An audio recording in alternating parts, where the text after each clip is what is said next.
Africa వీడి భారత్ వైపేగే ఆది మానవ మహాభారతం ఇది Mahabharatam. Namaste to everyone. So, a very grand welcome to this weekend's Mahabharat. Yes, now we entered into the 5th weekend of our Mahabharat initiative.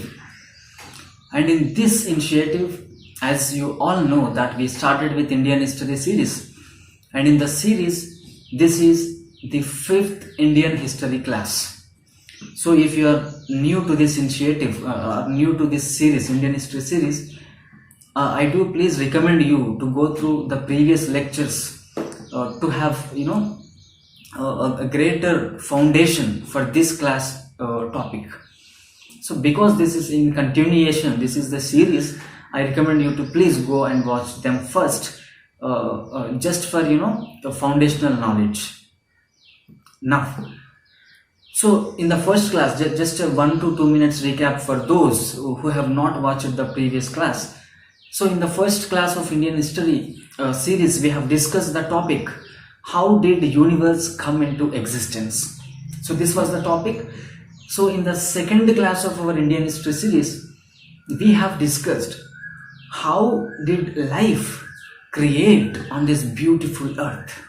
So this was the topic we discussed, how life for the first time formed in the ocean and how it got evolved then. So in our third class, in our Indian History class 3, we were discussing that how this modern man evolved. How did this modern man evolve from different animal species? So we were also discussing that how the first man was evolved in Africa, and from there how he got migrated to other parts of the world, and why, what were the main reasons that were became the causative factors for this out migration of Homo sapiens to all other parts of the world. So if you see just in a small details about last class, where did we stop? See, we started with in our last class we started that how chimpanzees and gorillas and baboons have started evolving. The great ape ancestry started evolving, and a small branch got branched off and become the Homo sapiens in time between around 20 lakh years ago to 10,000 years ago. We have studied it in the last class. And then first Australopithecus afarensis in Egypt area, that is Egypt, Ethiopia, Kenya and Tanzania. These were the 4 countries of northeastern Africa where this first Homo sapiens was evolved. So the first species which developed in the Homo series was Australopithecus afarensis. We discussed it. From Australopithecus afarensis, Homo habilis got evolved, a very short pygmy man, and from Homo habilis a new Homo erectus species has come up. Homo erectus in the sense this backbone was became straight, the body posture became straight, and this complete bipedalism was in operation by then. So that was the Homo erectus species. All this was happening in between 2 crore years ago to 50 lakh years ago, the early human ancestors. Australopithecus afarensis, then Homo habilis, then Homo erectus. From Homo erectus we saw the emergence of Homo neanderthalensis, the very recent human ancestor, Homo neanderthalensis. And we discussed, yes, that when the time came to the period of around 20 lakh years ago from now to 10,000 years ago, in between that, exactly to say at 3,15,000 years ago from now, we discussed that a new species, a very well developed species of Homo sapiens has come up. Homo sapiens, what is Homo sapiens means? The most wisest being, thinking being. That was the meaning of Homo sapiens. So we also studied that how did this Homo sapiens, due to the pressures when this 20 lakh years ago to 10,000 years ago, there was a great ice age. So when very specifically to say around 60,000 years ago from now, there was a great ice age. The global conditions were completely very cool, and most of the earth was covered by ice. So because of these pressures, natural pressures, the Homo sapiens which evolved in Africa started migrating. So from there, the Homo sapiens around, the study said, the scientific study, there was a study of genetic studies which told that at 60,000 years ago, 70,000 years ago to 60,000 years ago, in between that, around 1,000 Homo sapiens individuals were started out migrating and crossing the Nile River, Egypt, and entering into West Asia. They found it through the fossils which they got from that river bank. So out of those 1,000 Homo sapiens individuals, lot many branches, they divided into lot many branches. Some of them went to West Asia. After that, after some years, they came to near to South Asia, and by 60,000 years ago from now, the first batch of Homo sapiens, sir, this is very important, listen, now we are entering into the actual lecture of today. So the first batch of the Homo sapiens, believed to land in this Indian geographical landmass at around 60,000 years ago from now. So here starts our today's lecture. So the topic for today is we ended here in the last weekend, that when first human got reached India, and he first landed on Indian landmass at around 60,000 years ago. So the topic for today's discussion is what happened after that. The moment Homo sapiens first entered Indian geographical landmass, so what happened after that? Very important, right? This is where actually our India, now our Indian history is going to be started. So the topic is this period from 60,000 years ago to around 600 BC. So this period we call normally as the prehistory of India.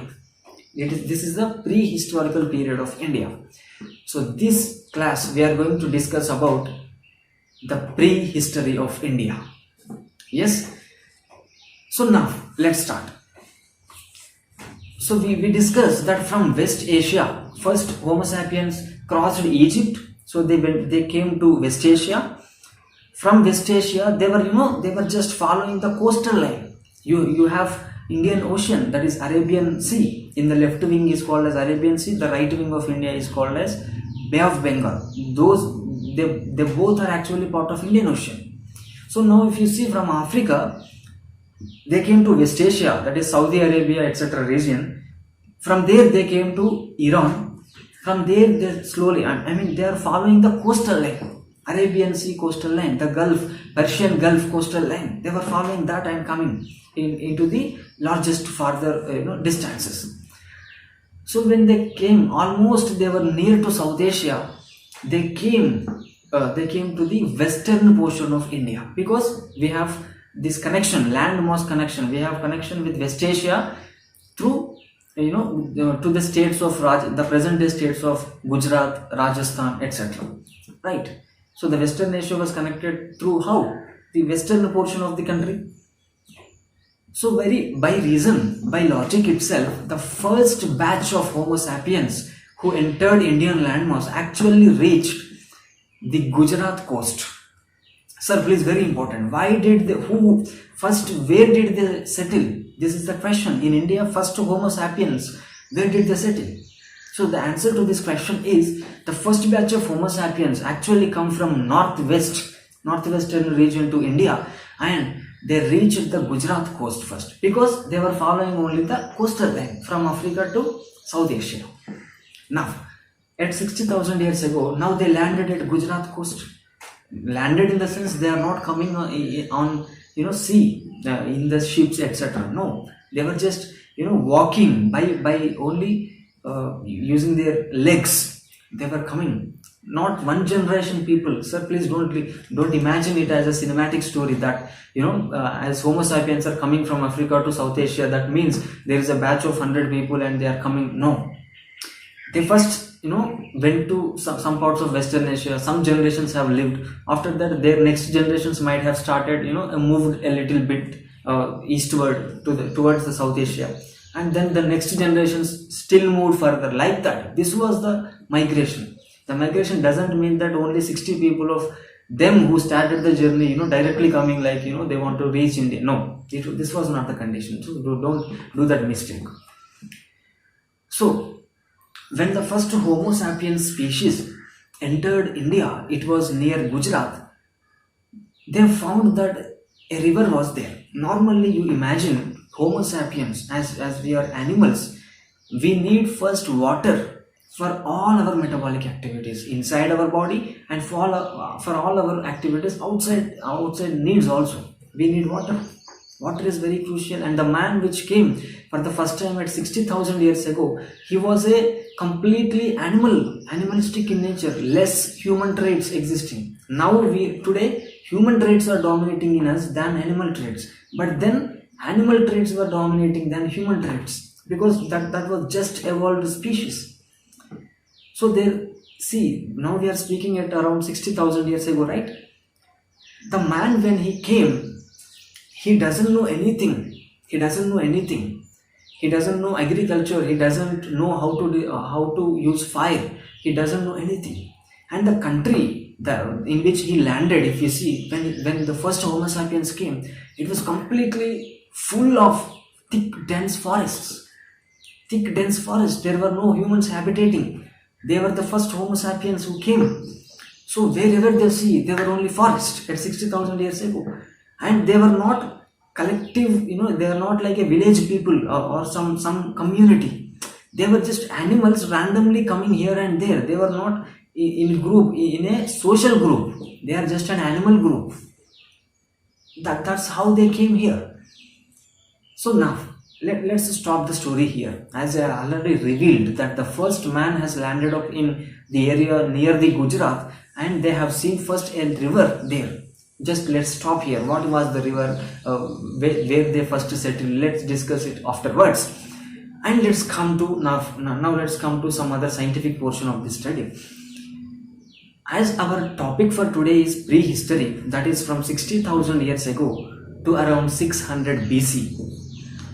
Now you need to know, before you understand this concept, before we go in deep to this concept, you should have a basic understanding of some concepts, some terminology.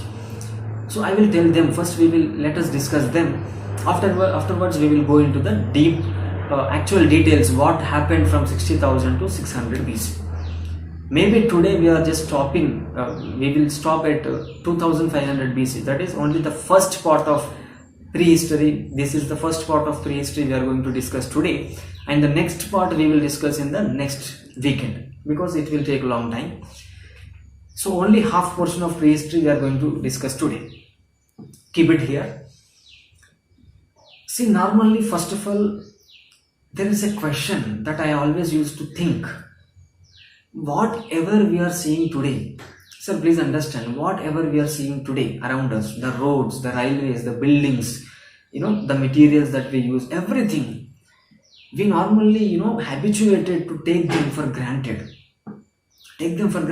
For example, if someone says, how can you go from here to your native place, from city to native place? He just replies by, I'll go by bus. Bus. The question here is, if there was no bus, how could you have gone? Have you ever thought? We never even think about that, because we take the presence of bus for granted.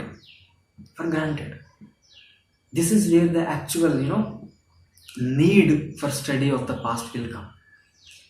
So always I used to think that why should one study history? Sir, why should we study the portion of prehistory? What would I get from that? This may be the, what will I get from that? That may be the major popularist question in many of the students. So the answer to this will be always that, please remember, very important point, please remember, the present is always the result of past. This statement I already gave when we were discussing Israel and Palestine issue. So the present is always the result of past. For example, If you are seeing today that we are flying in the aeroplanes, that doesn't mean we have been flying since many centuries.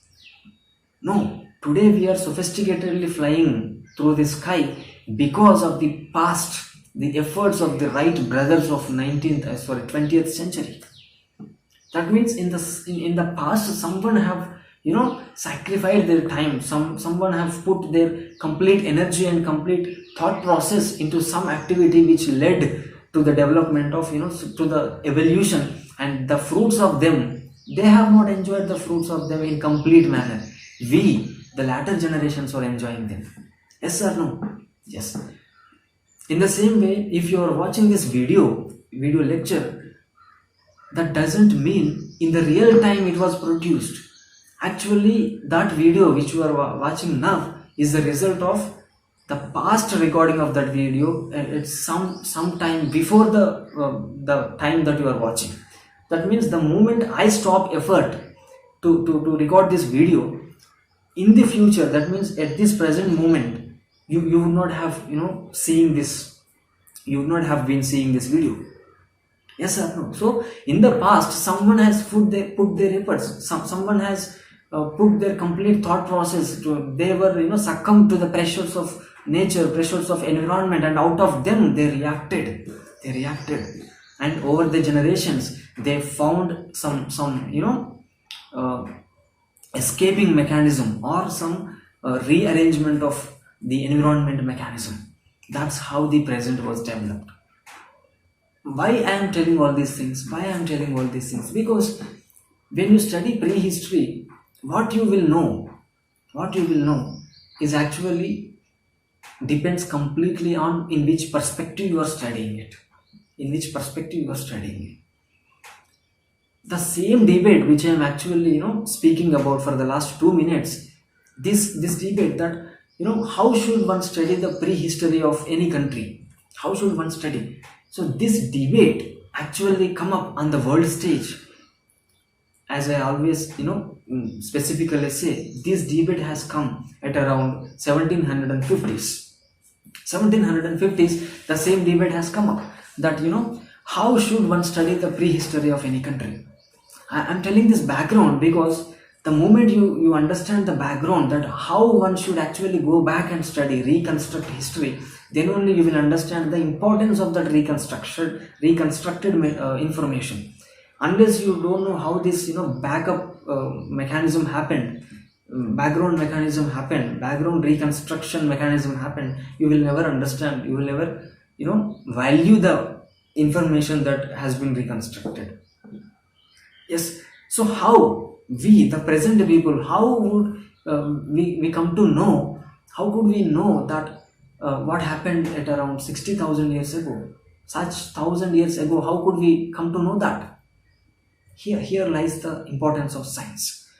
Sir, always remember, in history, the contribution of a scientific discipline called archaeology was never to be less valued. It was always invalued. A very lot of contribution archaeology has for this understanding of history. So here lies the point. How could we know? How could the present man know about the past? See, always remember, whenever people are living, they always live with certain materials with them. Maybe the tools, maybe the food they eat, maybe the dress they wore, maybe the utensils, maybe the ornaments, maybe the buildings in which they reside, maybe the sculptures they made, maybe the artwork they made. So whatever it may be, but they will always live with certain physical material. Even though they perish in the time, that physical material will remain. And they will actually tell about the past. They will tell actually about the story of the past. This is what called as reconstruction of the history. This is how scientists, using the archaeology, using the materials that which were left over by the past people, maybe the bones, maybe the teeth, maybe the skeleton, maybe the bones, maybe the food material which were existed in the form of some elements, chemicals, whatever it may be, maybe the buildings, maybe the pots they use, maybe the ornaments, jewelry, everything. they dig out, they excavate out, and then they start working upon them to reconstruct the history along with historians. This is what the contribution of archaeology has to this study of past. Now, so this question of how to study prehistory, in which domain one should study, in which domain one to study prehistory. From prehistory means from 60,000 years ago to 600 BC. This was the prehistorical period. What is the main difference between prehistory and history? Very important question, right? There should be some demarcation. As I am specifically saying, history starts from 600 BC. 600 BC. Before that, we call it as prehistory. Why? What is the main difference between them? See, the moment you have some recorded human activities, recorded, what is the significance of this statement? The moment you have some recorded material, the recorded evidence of human activities, we call it as history. The moment you lack it, the moment you don't know, you don't have the evidence for human recorded activities, that is what the prehistory. That means the act of recording. What is it? Actually, the moment you have script, the moment you have language, the moment you have the skill of writing, whenever the skill of writing came up, the skill of scripting came up, the skill of language came up, from there we call it as history. And before that, where we actually have no direct recorded script, recorded material information about their human activities, that we call as prehistory. That's how the distinction is made. Now, so in the scientific community at around 1750s, that's where actually science itself has started evolving. Lot of scientists, especially in the Europe, were pondering upon that how to study prehistory of any country. Let's not only restrict ourselves to India, but any country. So when this question came up, there was a country in the world at that particular time, that is Denmark. So in this Denmark country, a scientist was actually working on the prehistory of Denmark. That means that's almost the same period, 60,000 years to around 600 BC, the same period, but normally it varies just by maybe 10,000 years plus or minus. Period will be same for every country, prehistorical period. Actually, that scientist in 1776, sir, listen, this is very important. Why I am telling this? Because you will understand in the latter times the importance of this part of lecture. This scientist in Denmark in 1776, he for the first time, I'm very sorry, for the first time, he gave 3 terms. He divided the complete period into 3 different periods, 3 different ages. From 60,000 years ago to 600 BC, he divided it into 3 different ages, and he named them as the first period from 60,000 years ago to around 10,000 years ago. 10,000 years ago. And very specifically around 10,000 I said, right? So very specifically to say till 4,000 BC. Till 4,000 BC. From 60,000 years ago till 4,000 BC, he called it as Stone Age. So who was the person who called this Stone Age, the term Stone Age? It was P.F. Sukhum, the scientist name, P.F. Sukhum. So the P.F. Sukhum, S-U-H-M, of the Denmark in 1776 for the first time used the term Stone Age for the period 60,000 years ago to around 4,000 BC. And after that, from 4,000 BC to around around almost 1,000 BC. From 4,000 to 1,000 BC, he called the period as Bronze Age. Bronze Age. And from 1000 to 600 BC, this period, the latter portion of this prehistory, he called it as Iron Age. So this scheme of terminology actually came from Denmark from the scientist P.F. Sukhum in 1776. So he was the first person who divided this period into three ages: Stone Age, Bronze Age, Iron Age. So what was the basis of this classification of P.F. Suhm? What is the basis? Do you know? Always scientists look back to the history with certain perspective. For example, if you take economist, they will see in economical perspective. If you take archaeologist, he look in the archaeological perspective. Like that. It varies. So this person, this scientist, P.F. Suh, actually made this distinction, Stone Age, Bronze Age, Iron Age, based on the perspective of culture. Culture. What is culture?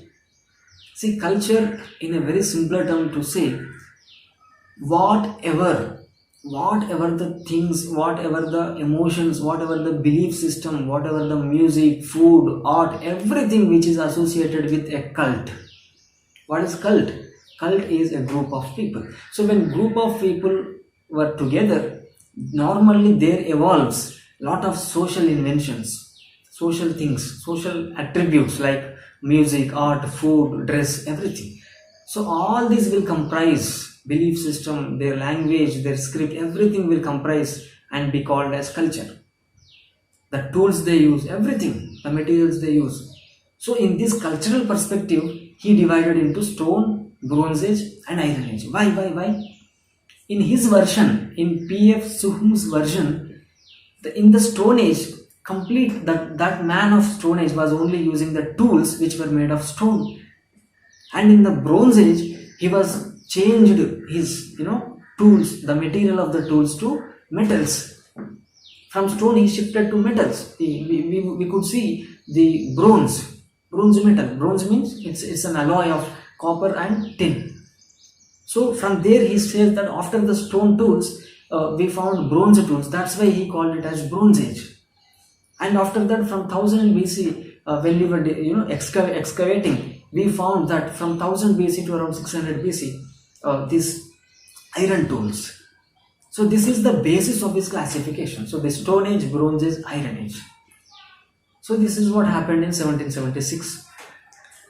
Now, after almost around 30 years, in the surrounding country of Denmark, that is in France, another great scientist has come, and he further specifically proposed some changes to the terminology, the division of the period of prehistory of this first person, P.F. Suh. So who is the second scientist? His name was Lubbock, Lubbock. So in 1800 year, a French scientist, Lubbock, he thought actually in this terminology is from Stone Age, from 60,000 years ago to 4000 BC, and Bronze Age was from 4000 BC to 1000 BC. That means almost around 4000 years.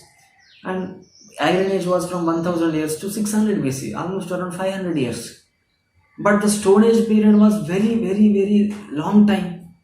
That's why this person, the Lubbock, thought to divide it further. Bronze Age and Iron Age were in comparative very lesser time to study. So specifically we can study about it. But the Stone Age, which P.F. Suhm was said, actually looked very large, very longer time to this Lubbock. So in 1800, what did Lubbock did? He divided Stone Age. Please remember, very important sir. He divided the Stone Age, which was from 60,000 years ago to around 4000 BC, into two different periods. He said the earlier part of the Stone Age as Paleolithic and the latter part of the Stone Age as Neolithic. So this was the Lubbock classification of prehistory. Lubbock. So he further divided Stone Age into, he kept the Bronze Age and Iron Age as it is. But in the Stone Age, he further divided it into Paleolithic Stone Age, Neolithic Stone Age. This is what scientists were thinking by 1800. After 70 years from there came a new hero who actually gave the present accepted model of terminology, and his name is Lartet. L-A-R-T-E-T. Lartet. So in the 1870, he is also a French scientist. After 70 years from Lubbock's theory, this Lartet have come and he proposed, even he thought that further division of Paleolithic and Neolithic also too longer, and he further divided that Paleolithic period into Lower Paleolithic, Middle Paleolithic, and Upper Paleolithic. So now by 1870, how scientists were thinking about this period? First we have Lower Paleolithic period, after that we have Middle Paleolithic, then Upper Paleolithic, after that comes Neolithic period, after Neolithic, so by Neolithic Stone Age ends, after that Bronze Age, then Iron Age. So this was the Lartet's model of broad classification of prehistory. So his classification, what was the basis of his classification? The main basis, how did he divided Paleolithic into lower, middle and upper? It is based on the change of fauna. What is meant by fauna? Fauna means animal kingdom, animals. So actually he studied in a zoological perspective, and he divided it into lower Paleolithic. In his perspective, in lower Paleolithic, animals were very different from middle Paleolithic, and from middle to upper Paleolithic, the animals were still very different. So that's what his zoological perspective. Now this is what scientists were thinking by 1870. Now another person have come after seeing all these people giving theories about prehistory. This person, Gabriel D. Mortillet, this person has said, no, we should not divide this prehistory, study this prehistory in the view of only culture, in the view of only this change in fauna, only in restricted zone we should not see it. Actually he suggested to study in chronological order. That's what Gabriel D. Mortillet has suggested. Chronological order, that means continuously we have to study, we should not see only in one perspective. This is what he said. So by inspiring from his suggestion, in 1952, it's a very important period. In 1952, two scientists, Garrod and Leakey, these were the two scientists, they came up with a chronological division of this prehistory. So they came up with three divisions. One they said was Paleolithic, as the same said by Lartet. Then they said was Neolithic, as the same, which was said already accepted by most of the scientific community. But they later added another period, from around 2500, 4000 to 1000 BC, that period, the latter part of the Stone Age. These two people, Garrod and Leakey, suggested as Chalcolithic period. So now what is their classification? Paleolithic, Neolithic, Chalcolithic. This is what in 1952. So when this was happening, by around 1950s, economics actually as a discipline has evolved a lot. Economics. So now a group of economic historians have come. And they started seeing the prehistorical period in their economics view. And even they have suggested, there are two scientists, economic historians, their name was, Braidwood and Thompson. They both have come and gave a theory to divide the complete prehistory into three different zones, periods. They said the first period was from food gathering stage. That should be called as food gathering age. Because in their view, in economical point of view, the man of the Paleolithic era, actually first starting Stone Age period, was only gathering the food. He don't know agriculture, he don't know food production, he don't know anything. He was just, whatever the food he gets, he used to gather that food. That's why that period, they suggested to call it as food gathering age. And the next period, next to it, they suggested the name food collection age. Food collection, why? What is the difference between food gathering and food collection? They said, gathering means whatever the food on the trees, whatever the fruits, whatever the vegetables, whatever they found when they go out, they used to pluck out them and they used to eat them. That's what food gathering. There is no choice of food.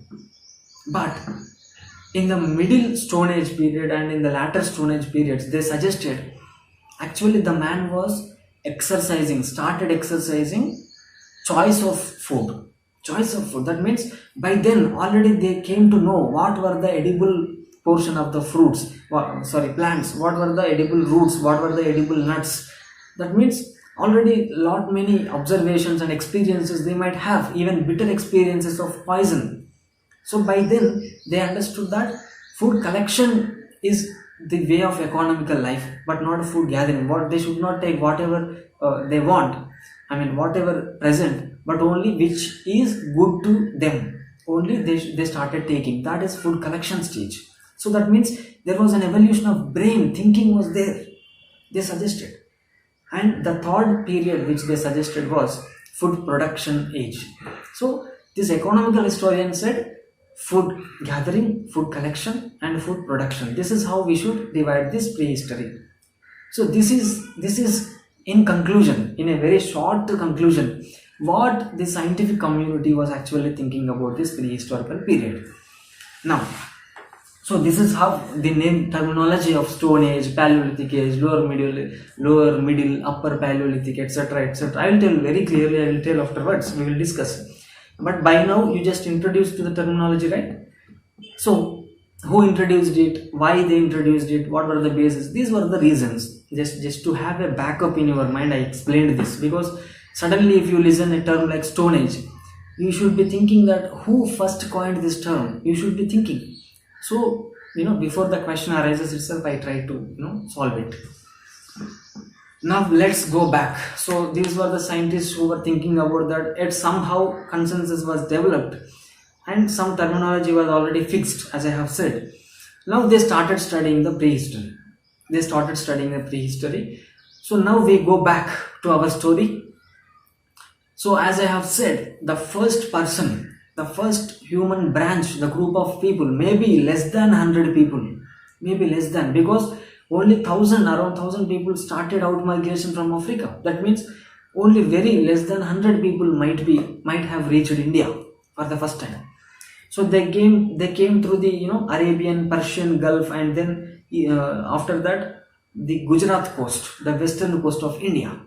By the coastal line they followed and they reached the Gujarat coast. Now at 60,000 years ago, right now we are there. Just imagine the conditions as 60,000 years ago. That means 60,000 years ago period was at the peak of great ice age. Remember, that was the reason why did they escape, right? They came out to escape those conditions. So it was an ice age completely covered with ice. That doesn't mean complete world was covered, but the closest temperature, the cold temperatures of the present day world, like high altitude continents, high latitude continents, they were completely covered with ice.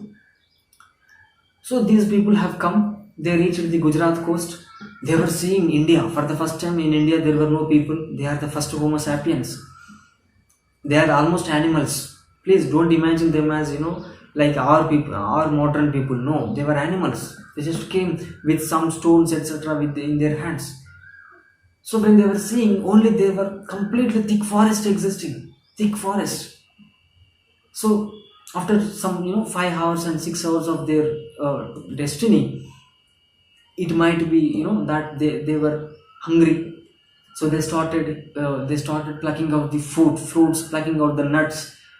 And the moment the hunger was fulfilled, the need of hunger was fulfilled, they might be just wandering here and there. So there is nothing they are doing. Their only work was to gather food, and the moment hunger was fulfilled, to do nothing. Always used to hunt. Always used to roam here and there in the forest. That was the first man, first animal. This was the condition. So in the Gujarat area, if you see, from Gujarat to the central India, there was a river. So for the first time, this group has come near to the river. Why? Because water was the essential part of human life. Not only human, any life. So because of this need of water, this group slowly came very closer to that river. And you might all have known what was that river, which ends at Gujarat and which comes from central India. That is River Narmada. River Narmada. So please remember, very important fact for all the examinations. The first Homo sapiens, the earlier man of India who had come, first settled along the banks of the rivers, that too Narmada river. Very, very, very important point. Now this group started living, started residing along the banks of river Narmada. Now let's see what were the main features of Paleolithic period man. Yes, very, very specifically Paleolithic period man. In the Stone Age, we divided into Paleolithic and Neolithic, and in that Paleolithic, that the first earlier portion from 60,000 years ago to around 10,000 BC, that period we were seeing now. See, when first humans, Homo sapiens have come up, they were hunters. They were food gatherers. So this was the characteristics of Paleolithic man. They were hunters, they were food gatherers. Sir, very important, because it was Ice Age. I already mentioned, because it was at the peak of Ice Age, there were no traces of even one spark of fire. Fire was absent in the Paleolithic period. Very important fact. So this person, this Paleolithic Homo sapien, he never knew what is fire. He never knew what is fire. That means he was not eating the cooked meat. He was just hunting, and the moment it was hunted, an animal was hunted, he was to take it. The moment, see, just imagine if a Homo sapien was taking in the live meat, that means what might be the body composition of that Paleolithic man? Definitely not like us. We were habituated to cooked meat. So that body, that Paleolithic man's body might be very large, might be very strong. He might be having the tooth which were very strong and very sharp, because to cut that live meat, his digestive system might be very large enough to digest even the live meat. So you have to imagine in this way that Paleolithic man might be very giant in structure, in body, and very, very weird and very violent to look. Very violent, because he was live hunting and eating the live meat. Very violent he might be. There was no fire. He was a hunter. And if you see, because those Homo sapiens were very giant, that means maybe the animals which were around in that lower Paleolithic era, the first starting of the Stone Age, in that Ice Age, maybe even the animals were also giant. Very bigger animals they might be. Yes or no? Because this is how the history reconstruction happens. Maybe those animals were also might be very gigantic in structure. So to hunt them, they need very large tools, very large weapons. So here comes the actual term, that's why they kept Paleolithic. Paleo in the sense old, it means old. Greek terms, Greek or Latin, I don't know, I forgot, but some language it was, either Greek or Latin. So this paleo means old, lithic means stone. So the scientists were actually mean by this term Paleolithic, they mean old Stone Age. That is 60,000 years ago to 10,000 years ago. It was old Stone Age, and the man was violent, the man was giant, the man was hunter, the man was food gatherer only. There was no fire. And this giant man, to hunt the very bigger animals, he was using the tools called as very massive stone tools. Whatever the stone, if it was there, he used to climb it up, he used to lift it up and hunt the animal. That means very massive stones, very massive to medium. That because of these bigger stones that he was using, we, the present day humans, when we were studying them, we call it as Old Stone Age. Now you understood what is lower Paleolithic, Paleolithic man characteristics. Now See, that stone tools that he was using, that Paleolithic man was using, they were not, manufactured, they were not fashioned in a way. They were actually, wherever they get stone tools, stone, they used to lift it up and hunt the animal. That's all. That means they are completely unpolished in nature. They are just raw stones they were using for hunting. There was no even thinking. There was no thought. It was completely violent period, man. Please understand, violent. Animals used to, come and it used to hunt. And these people have to protect themselves and they used to hunt back. Very violent period. Whenever life ends, nobody knows. In those periods, how can you expect a man to, sit at one place and slowly shaping the stone? This will naturally be not expected. That's what even the history, the fact was. So the Paleolithic, lower Paleolithic, especially to say, tools which was used by the man were very massive in nature, and it was completely unpolished. All the stone tools were almost made up of quartz, a material quartz. Mineral, quartz is a mineral, for your information. That is the reason we call the Paleolithic man as quartzite man. The next important point for all the examinations. Who is quartzite man? Quartzite man is the Paleolithic man. Now, we also know that Paleolithic period was divided into still further, right? Lower Paleolithic, Middle Paleolithic, Upper Paleolithic. So now we study this is the general Paleolithic characteristics I said. Now let us study Lower Paleolithic. In Lower Paleolithic, exactly to say what tools he was using. He was using core tools. Very important factual point. Core tools. What is meant by core tool? Core tool means he will never polish it. Just he take the stone, very massive stone, and he will hunt the animal. That is what the core tool. Lower Paleolithic tool. Now, Middle Paleolithic tool. See, in the Middle Paleolithic, that means just after Lower Paleolithic period, within the Paleolithic itself, just in continuation with the period. So in this Middle Paleolithic period, if you see, the man was actually started thinking, and he was using the flaked tools. Very important factual point. In the Middle Paleolithic period, he was using the flaking tools. Flaked. What is meant by flaking? Flaking. He was thinking actually. How he was thinking? In the Lower Paleolithic period, he directly took the stone and hunted the animal. But it was not very sharp to kill the animal. So he started thinking. He was wanting that tool to be sharp. That's why in the Middle Paleolithic period, he started flaked technology. He thought flaked technology. What is that flaked technology? He used to hold one stone in one hand, and he used to hold another stone in other hand. And if a tool has to be made out of this stone, with this hammer-like stone, he used to flake the surroundings. The edge of that stone, he used to flake, he used to chip off, so that it becomes a sharp. So now this is used to hunt the animals. This is what happening in the Middle Paleolithic period.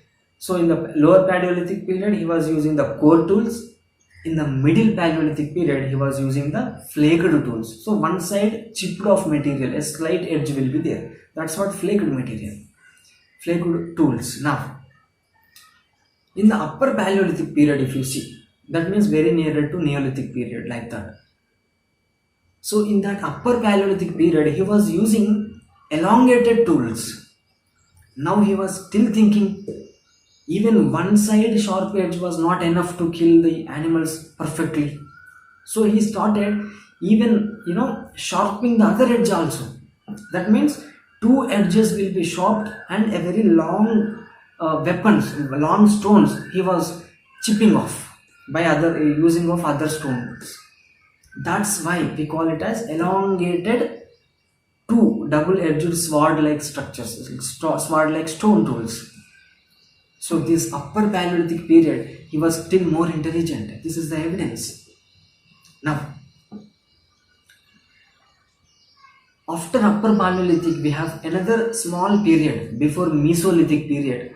So that small period is called as Epi-Paleolithic period. Epi-Paleolithic. So in that Epi-Paleolithic period, even he was very intelligent to the extent that he was using blade tools.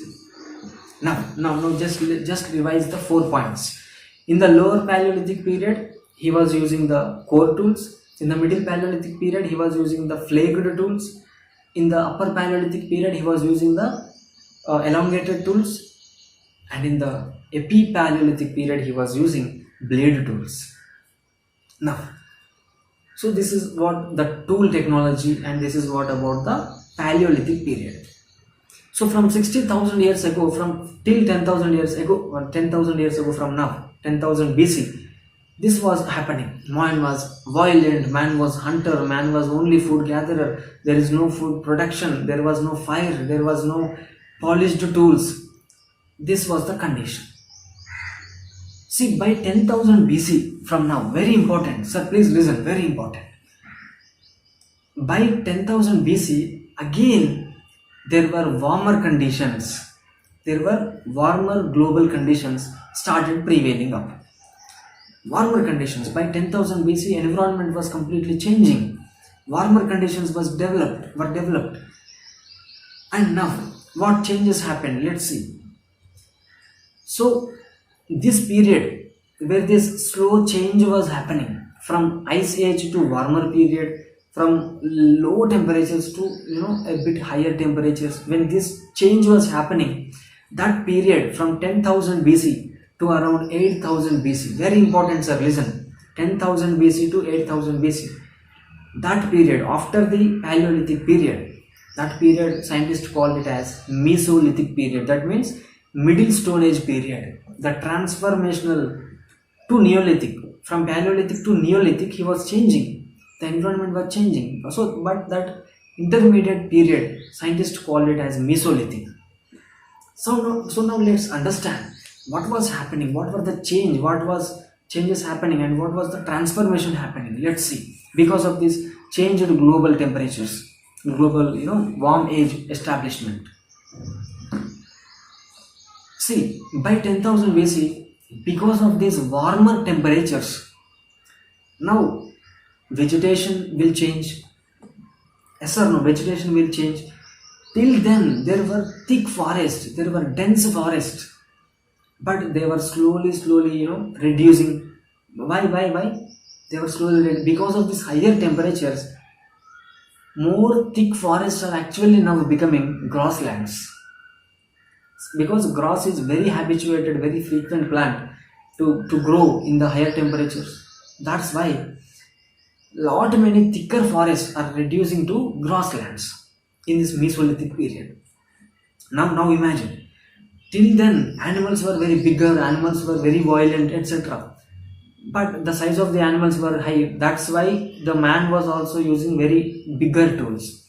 But by Mesolithic age, because of this change in the temperature, change in the rainfall, change in the vegetation, thick forests were changing to the grasslands.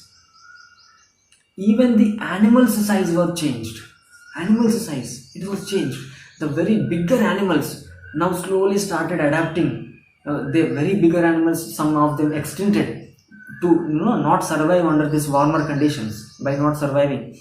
And some small bodied animals started suitable. They became suitable to that environment and they started growing in their number. What were those smaller animals? Sheep, goat, cattle. So these sheep, goat, cattle, these were actually antelopes, deers. These were actually the first smaller animals which are increasing in their number because of the change in global temperature. Why only sheep? Why only deer? Why only antelopes? It is because very simple logic. As I said, thick forests are now becoming grasslands. Only those animals which can feed on grassland will survive. And this, if you see deer, if you see antelope, if you see sheep, goat, cattle, all these will graze on the grasslands. That's the reason all other animals which were actually earlier depending upon thick forests for their food, they slowly got extincted, and only these became suitable to the environment and their number started growing. Now imagine, as the human was a hunter, the Paleolithic man was a hunter, even in that Mesolithic period also, when the transformation was happening, he was a hunter, there was no much change in that. So because he was a hunter, now he was to focus upon animals to be hunted. So the animals that he was focusing upon now got extincted. So now a new species of sheep, goat, cattle, they were evolving in the grasslands. That's why this person, this Mesolithic man, started observing the trends, started, slowly coming near to the animals like sheep, goat, cattle, etc. Because their number is increasing. He thought that they might be the proper food, they might give the food security to them. That's why he slowly, instead of hunting it violently, he started pleasing them. He was not hunting violently. Yes, he was hunting, but not as much violently as earlier. That was the reason. These animals also trusted the human. So there was no violent nature has come down in the Homo sapien. Even those animals started behaving in a pleasing manner with the humans. That's where a small tempo was established between animals and animal, Homo sapien. So that led, very important change in the Mesolithic period. Very important change. It's a fact. It will come in examinations. Please remember, domestication of animals. So in the Mesolithic period, because of the higher temperatures, grasslands got increased. Because of this, only those animals which feed on the grasslands increased. They are like deer, sheep, goat, cattle, etc. Because the human was dependent on these animals for their food, he was coming slowly closer, less violently to the animals, so that they trusted in return, and that led to establishment of a belief, a trust in between these two animals, Homo sapien and other smaller animals, herbivores. That became a bond called as domestication. And this was the period, Mesolithic period, from 10,000 BC to 8,000 BC. The first Homo sapien started domestication of animals. Very important point. So what was the first animal to be domesticated? It's a fact. The first animal to be domesticated was actually the wild ancestor of the dog. Very interesting, right? Because the first animal to be domesticated was wild ancestor of dog. Even today, if you see, dog is the most popularly domesticated animal, and it was trusted the most than other animals. Dog. Sir, dog was the first animal which trusted the human being in Mesolithic period. That was the first animal which being tamed by the humans by establishing a trust. That was the reason the latter generations of those wild dogs, that means the present day dogs, are still more closer to us. That's the reason. This is a generational bond between the dogs and us. That's what defines this domestication of animals. So for everything there is a reason why today we only tame dogs more. The reason is this: in the Mesolithic period, the first animal to be domesticated was wild dog. That's the reason the descendants of wild dog became the domesticated animals of the descendants of wild Homo sapien. Now,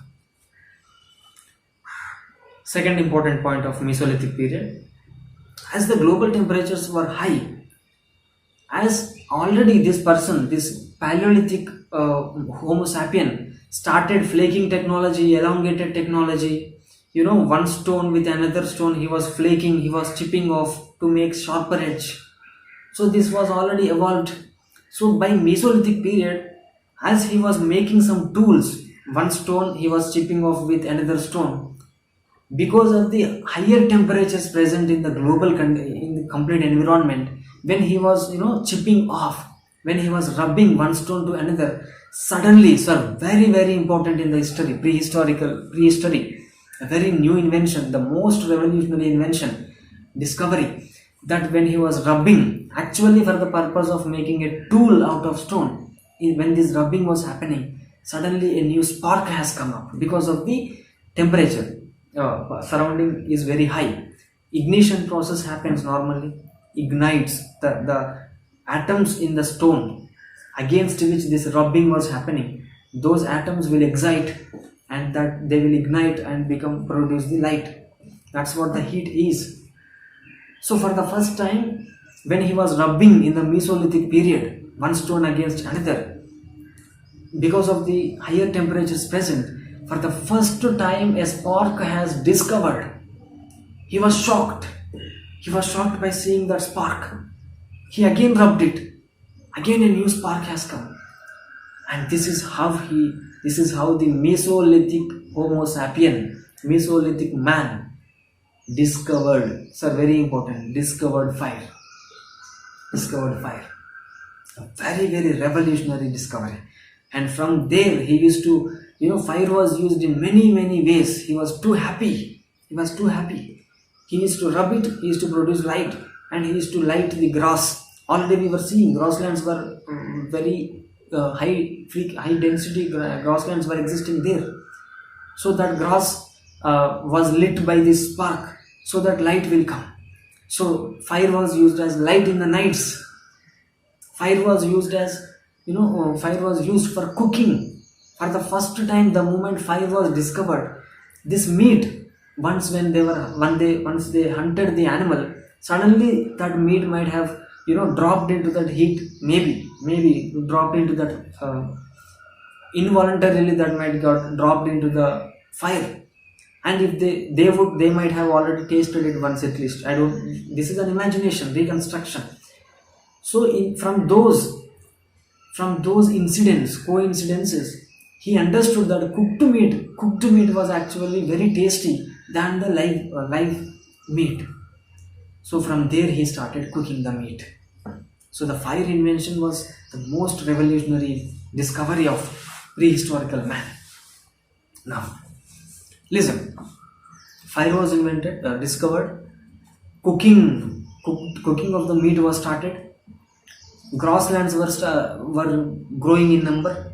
Because of that, sheep, goats, everything were growing in number.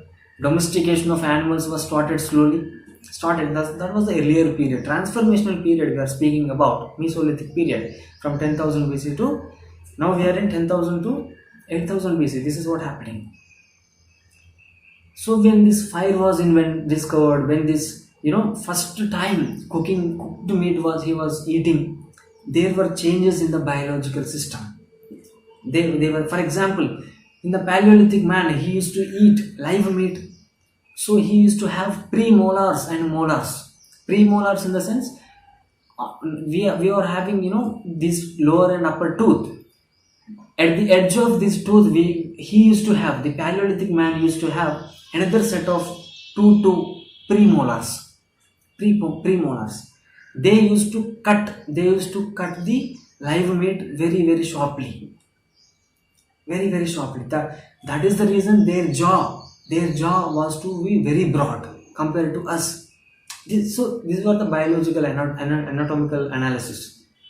So when this cooked meat was started, these premolars got slowly reduced in their size, and now if you see in our modern man, those premolars exist, but in a very, they will not come out. If you see to these sides, you might get after 25 years of age, everyone will get premolars, but they will not come out of that what we call skin. What do you call that? I forgot the name. So out of that, it will not come out of the gum. Yes, it will not come out of the gum. For some people only it will come out. So normally we will get lot of pain after 20 years if you see, because of that erection of these premolars. Normally, actually, it was a trait of our violent ancestor, but that got extended in this biological evolution. But now, it is still not completely extended. So we will naturally get pain when these premolars will come. After 25 years age, normally they come. So now, cooked meat was started, animals domestication started. This relationship between plants, animals, and Homo sapiens slowly started maturing. Still he was a hunter, still he was a food gatherer, but this tempo, this rapport between the plants, between animals and the Homo sapien first time started improving a lot.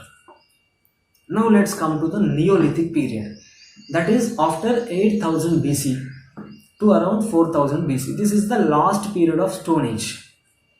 As I have said, prehistory was divided into two periods: Stone Age, Metal Age.